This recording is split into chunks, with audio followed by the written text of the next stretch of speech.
What's up, bitches? Sorry, I've been gone. We actually went on a little trip to Tennessee this weekend, early week, something like that. We got home yesterday, so I was on vacation with my husband and my son and my friend. So, yeah. So sorry for the lack of videos. We're gonna work on that here in a little bit. But first, I need to finish unpacking so I can put these suitcases away, and I need to take a shower because this is gross. Anyway, we'll be back here in a little bit and we will go over all of Jake's testimony and Angela's testimonies tonight, which are the two big banner events of this trial. Would be the testimonies of Angela, the mother of George Wagner, and Jake, the brother of George Wagner. It's a lot. It's a lot, guys. But we're going to get into it. So I'll see y'all back here in a few hours after dinner, and we'll get into it. Love y'all. Hope you're having a great day. Do something fun for yourself today. Do something nice for yourself. I'll see y'all after dinner. Also, sorry for the number of times that I have said so in this and the crackhead energy that we are serving. I decided to chug an Alani like 20 minutes ago because I'm an idiot. So I'll see y'all in a bit. Howdy, y'all. How are y'all doing tonight? We are back. We are going to go over Jake Wagner's testimony today because nothing screams family unit more than turning on your own brother and throwing them under the bus. But you know what screams that a little more? Your own mother doing it. Spoiler alert, Angela's next. Tonight's snack brought to you by Boar's Head Pumpkin Pie Hummus. Tastes just like pumpkin pie filling. Best thing ever. And these little graham cracker sticks from Kroger. So go get you some of these if you're into fall snacks, and thank me later. All right, so as we all know, Jake Wagner opted out of testimony on video or audio, so we did not have any feed of this. We are just going on the reporter summary that were in the courtroom at the time. I am using the summary from WCPO Channel 9 in Cincinnati. That has been my favorite one since Derek Myers from the Scioto Valley Guardian went off the rails again. So sidebar there, since we brought up Derek Myers, he is the editor-in-chief of the Scioto Valley Guardian. He wasn't arrested. He turned himself in a couple of days ago. They charged him with wiretapping. So last week, there was a 10-minute clip of Jake's testimony that leaked. And it was sent to Derek by somebody who was in the courtroom who said that they were authorized to have their cell phone. This was, of course, sent anonymously. Somebody would seriously lose their job or go to jail over this. So, turns out they filed wiretapping charges against him. He, of course, has attorneyed up. He has a few different attorneys. I think one of them is also Jack Greiner. I don't remember his name, but the one who filed the original petition for access to the courtroom, and he is a journalist attorney. Hold on, sorry, my son was asking me to play Candyland, so he's going to watch a couple episodes of Spidey while I wrap these up. So as far as I know, he is out on bond. I'm not sure. I honest to God don't know the difference between bail and bond. But he is out, and I don't know what's going to happen with that, but we'll see. So a few things before we get into Jake's testimony. I'm going to go ahead, put a big blanket trigger warning on the whole thing because it goes into Jake's description of the crimes committed.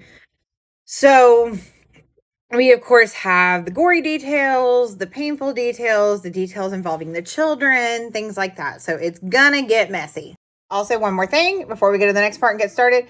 Jake's testimony is not to be considered as fact. As a matter of fact, Jake is probably not very credible in the defense's opinion and in mine and in what most people's opinion should be. So go to the next part. We'll get into it. Jake Wagner testimony, part 1. In honor of this occasion, I inadvertently slicked my hair back. So we are going to pull a Norman Reedus knockoff today and pull a Jakey Wagner and wear our dark hair slicked back. All right, so as I said, no video, no audio, trigger warnings on everything. Let's get into it. Jake Wagner was brought into court. I believe this was, hold on, let me find the date. October 24th. Wow, we're behind. Okay, so I don't know what day of trial that was. I don't know what day today is. So he was brought into the courtroom. He went on the stand wearing his tan jail top, and he did have his dark hair slicked back. It is no longer box-dyed black, so there's that. But yeah. So early in the testimony, Jake he made eye contact with George several times, apparently. And early in his testimony, he told the jury that he loved his brother and that he would love nothing more than for George to be able to go home. Yeah, but not going to happen. So there's that.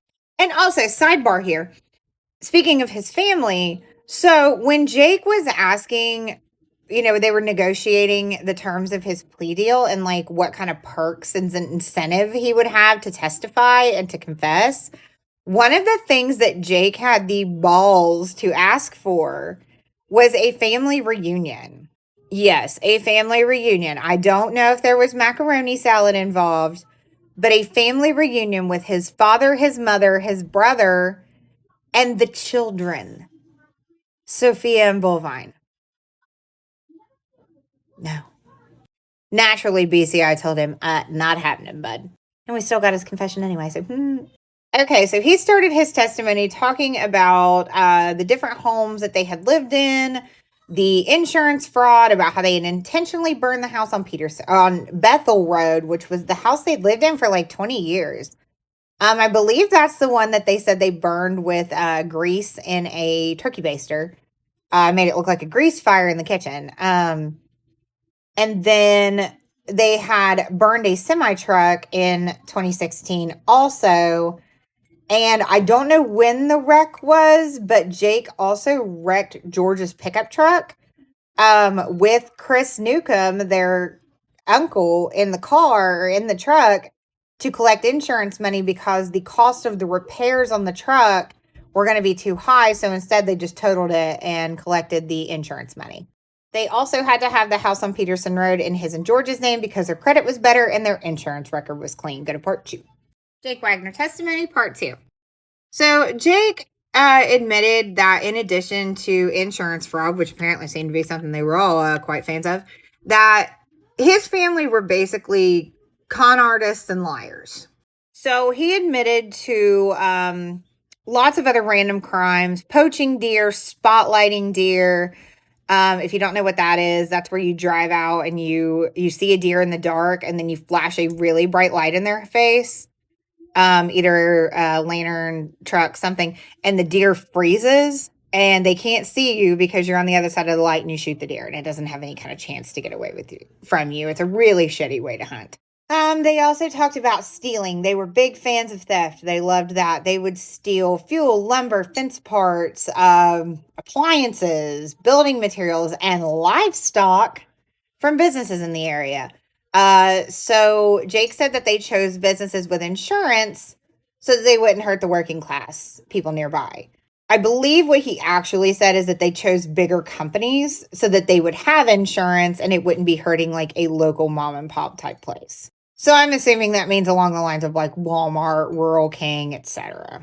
Jake also testified, and confirmed that his family was very entangled with one another, that they were very much a unit, their finances were intermingled. He said that he and George often shared bank accounts but that the whole family would use each other's accounts, which is bizarre to me, but whatever. The prosecution then asked him how decisions were made in the Wagner family. And he said basically that it was a kitchen table discussion. They would also do things like that, talking about chores, farm work, that sort of thing. But then should something need to be addressed, they would sit around the table and talk about it. But ultimately, whoever the problem dealt with would have the final say. So say they had all sat around and decided they were going to fight for custody of Bullvine, for example, and George said no, then George would have had the final say and they wouldn't have done all this. And poor Tabby would not have had the experience that she did. Of course, that conversation was never had. That was just an example. He even went as far as to say sometimes they would vote on the outcomes. So, that's not normal at all. Jake, of course, went back and described meeting Hannah Roden at the Pike County Fair when she was 13 and he was 17, in the 4-H building where she was showing a rabbit.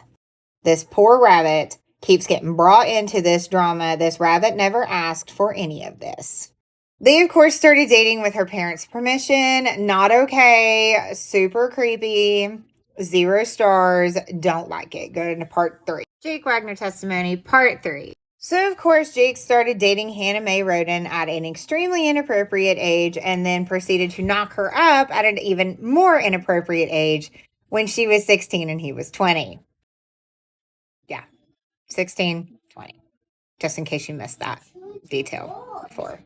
They really, really, really love young, underage girls. And, of course, their mother's back scratches. Anyway, sorry, I'm kind of on one tonight, apparently. My bad. These are going to be a shit show. So, at some point, their relationship, after she gave birth to Sophia on November 18th of 2013, their relationship went south. And I believe that they said this was early 2015. And he said that the tipping point to this was he was having a fight with Hannah where he said that she was lazy and she didn't want to go outside and mow the yard, and that meant he would have to do it in addition to his own chores. And she wanted to play inside on Facebook or something, so he held her against the wall. He said he put his hand right underneath her collarbone, so like right here, and held her against the wall until she calmed down, which he said was around 5 minutes later. Now, just imagine being 16 years old and being in a controlling relationship and being held up against the wall for 5 minutes and being told to calm down by someone who's supposed to love and protect you. It's a no from me. Jake said that Hannah, quote, she was lazy in her responsibilities that she voluntarily chose to do, end quote. Jake said that he got mad because Hannah had an attitude like Tabby and he didn't like Tabby. The pair broke up in February of 2015, and that is the custody stuff started pretty much immediately. Jake and Angela have this almost obsession with like a child being like essayed at the Rodens' house or under the Rodens' care. Apparently, Angela had a history of SA. Hannah Roden had it in her family, and he was concerned because Hannah was dating these guys that were addicted to drugs, and that he was protecting Sophia by keeping Sophia away from the Rodens who would let something happen to her. At one point, he testified that Hannah Mae told him that if Sophia had something happen to her, that we would just have to deal with it. Go to part 4. Jake Wagner testimony, part 4. So like we said, Jake was like absolutely obsessed with the idea that something would happen to Sophia non-consensually, trying to come up with a way to not use the M word. But that something would happen to Sophia while she was under the Rodens' care. He also said that at one point, Sophia had said that Hannah's boyfriend and Hannah had locked her in a room and wouldn't come when she cried for them. Did I just say, I don't know, I may have said the wrong word. It was Sophia. Hannah, of course, was dismissive about that concern because I'm not going to speculate what was happening in the Roden household because I don't know. And honestly, we'll probably never know. And I just kind of assume that most people aren't doing things to their children or allowing people to do things to their children until proven otherwise. And I also just kind of assume that most mothers especially would not be aware that it was happening and allow it to continue to happen. Typically. Catch my drift here. Like, abusive relationships are funny, but I don't think Hannah was in an abusive relationship at this point. I think Hannah's abusive relationship was Jake Wagner. So by the end of 2015, Hannah was stalling signing paperwork that Jake wanted her to sign, saying that she had to talk to her dad's attorney who was an attorney up in Columbus, and that she sometimes, or he said sometimes George was with him when he went to go get Sophia or drop her off. And he said that when he would drop her off, Sophia would grab onto his leg and cry and not want to go to her mother, which is not what we've heard from anyone else. So again, Jake Wagner's testimony, not gospel by any stretch of the imagination. This guy is a liar. Also important to note, during this whole testimony over multiple days, Jake was talking about this as if he was explaining the plot of a movie. He had no emotion, no remorse, no nothing. Nothing. This guy is a psychopath. Ugh.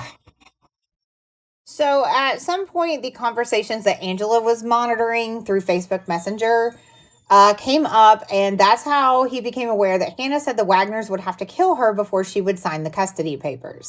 Apparently, the Wagners have never heard of a figure of speech and took that literally. This message, of course, led to conversations between him and his family, and then he said that, to be frank, I had decided I felt I had no other choice than to kill Hannah. Go to the next part. Jake Wagner testimony, part 6. So, Jake said he bought a pickup truck from his great uncle. It is a GMC pickup truck that he bought between $1,500 and $2,000. George was with him the day that he bought it in April of 2016, obviously just before they were murdered. The Rodens were murdered. And nothing like buying a pickup truck from your great uncle to have a truck that can't be traced back to you. That homeschool education is really serving y'all well. Jake then told the jury that he and George modified the truck, creating a false bed in the truck using plywood and 2x4s. And then that was big enough for them to lay underneath. And then they put hay on top so that they wouldn't be detected. And then he told his mother to buy ugly shoes, mainly tennis shoes, because everybody knew that the boys wore boots. And he said, quote, I think I used the word ugly tennis shoes. They then made the fake custody arrangement papers. Angela forged Hannah's signature. He knew Hannah was pregnant with her second child, so they planned to wait until after the baby was born because, that's just so kind of them. He and George dyed their hair dark to match their favorite character from the TV show The Walking Dead. They were big Daryl Dixon fans, Norman Reedus and that kind of man crush. And then, as if he's not getting off enough to Norman Reedus, he then watched the ding dong scene that I posted a few videos back to hype himself up. They played this clip in the courtroom, and Jake was literally smiling and holding back laughter. The clip isn't even that funny. I don't think it's funny at all. Like, what? So Jake said that his dad came to him and said, tonight's the night, on the 22nd, obviously. So they got ready. Jake told the jury that he had the Colt 1911. Billy took the Glock and George had his SKS rifle. Jake said Billy drove them to Chris Sr.'s house where they planned to lure him and his cousin Gary outside. When they did come outside, George was supposed to take a shot and he chickened out and didn't do it. Jake said I told him to shoot, but he didn't. So at this point is when Billy was asking Chris to call his cell phone, that he couldn't find it. He came back out, asked what was wrong, why they didn't shoot. Jake said that George couldn't do it. So they changed positions. And when Chris Sr. stepped into sight again on the ruse of looking for the cell phone, Jake pulled the trigger. He said he was aiming for the head, intending to fire one shot so that it would be instant and Chris wouldn't feel anything. He said that his first shot missed, which is probably the one that hit the door frame. Jake Wagner testimony, part 7. Sorry, I wasn't watching the timer and I got cut off in the middle of the last one. So Jake said that he took his first shot, was aiming for Chris's head so that he wouldn't feel anything, but his first shot missed. So he said he closed his eyes and just started firing indiscriminately towards Chris's midsection. Of course, at some point he did make contact multiple times. I believe Chris was shot 5 times. No, 9 times. He was shot a lot. Chris Sr. was shot the most. followed by Hannah Hazel, which doesn't make any fucking sense. Jake said that he heard a gunshot coming from inside the trailer and that his dad had shot Gary. Jake then said that he ran to steal a hard drive system that was on the property. He said he doesn't know who dragged Chris Sr. and Gary to the bedrooms, but they went through all these and he described details. He said that at some point he had gone in there, seen them in the bedroom, and put the blanket from Chris's bed over top of them. He said he didn't know why he did that, but he did. He's such a humanitarian and just such a people lover that he wanted to make sure that they had some dignity in their murders. What a good guy.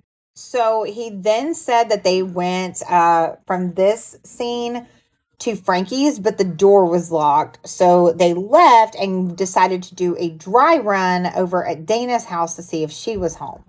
And at this point, they took Chris Sr.'s truck that Jake would have been driving. And I can't remember. I think Jake and George would have been in one truck and Billy was in the other, but don't hold me to that. They went to Dana Roden's new house, which is where Hannah Hazel was and Chris Jr. Dana was not home. She was at work. So they left and went to Kenneth's trailer. And at this point, they said it was about 3 a.m. He said he remembered looking at a clock, but he wasn't sure if it was before or after Kenneth. But it was 3 a.m. and they went to Kenneth's, obviously with the intention of killing him as well. He said that his father walked up, banged on the door of the trailer. Nobody answered. And that he didn't respond to the driveway alarm either. So at some point, he got in because the door was unlocked. Kenneth could not lock it from inside. He could only lock it via a padlock from outside when he left. Billy went in. Jake said he saw the flash of a gunshot. And then his dad came back out and got in the truck. Kenneth Roden was killed with one shot through the eye.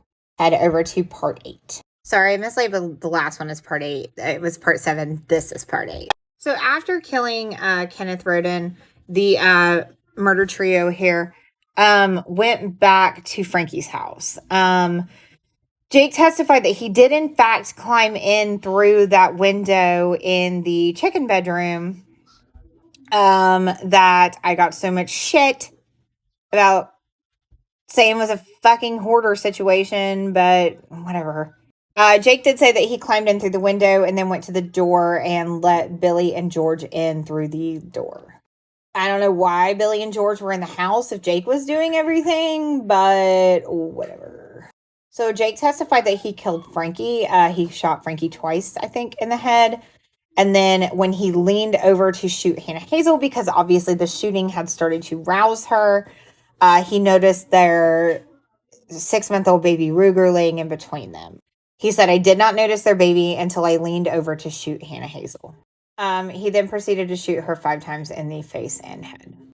She was shot the second most number of times, and I don't know if there was a subconscious tie to that to her brother Charlie, who had impregnated Hannah Mae with baby Kylie, or if it was just coincidence. I'm not sure.